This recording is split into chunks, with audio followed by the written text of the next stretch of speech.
Hello, ini ada 3 orang yang tertidur. Kira-kira siapa ya yang mendengkur? Ayo kita lihat.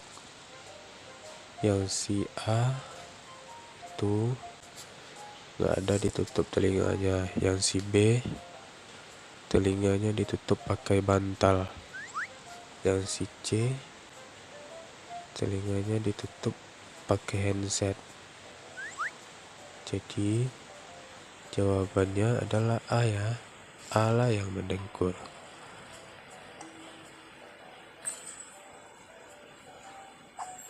Memang keputusan tepat, beli penyumbat telinga, tidur jadi tenang.